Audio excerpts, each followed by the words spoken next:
नमस्कार दोस्तों। किसी ने क्या खूब कहा है कि तालाब एक ही होता है और उसी तालाब में हंस मोती चुनता है और बगुला मछली। सोच सोच का फर्क होता है। आपकी सोच ही आपको बड़ा बनाती है। इसी से जुड़ी एक कहानी है कि एक राजा के पास सुंदर घोड़ी थी। कई बार युद्ध में इस घोड़ी ने राजा के प्राण बचाए और घोड़ी राजा के लिए पूरी वफादार थी। कुछ दिनों के बाद इस घोड़ी ने एक बच्चे को जन्म दिया।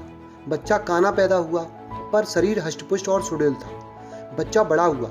बच्चे ने माँ से पूछा, माँ मैं बहुत बलवान हूँ पर काना हूँ, ये कैसे हो गया? इस पर घोड़ी बोली, बेटा जब मैं गर्भवती थी और तू पेट में था तब राजा ने मेरे ऊपर सवारी करते समय मुझे एक कोड़ा मार दिया, जिसके कारण तू काना हो गया। ये बात सुनकर बच्चे को राजा पर गुस्सा आया और वो माँ से बोला, माँ मैं इसका बदला लूंगा। माँ ने कहा, राजा ने हमारा पालन पोषण किया है, तू जो सुंदर है स्वस्थ है उसी के पोषण से तो है। यदि राजा को एक बार गुस्सा आ गया तो इसका अर्थ यह नहीं कि उसे हम क्षति पहुंचाएं। पर उस बच्चे को कुछ समझ नहीं आया। उसने मनी मन राजा से बदला लेने का सोच लिया। एक दिन यह मौका घोड़े को मिल गया। राजा उसे युद्ध पर ले गया।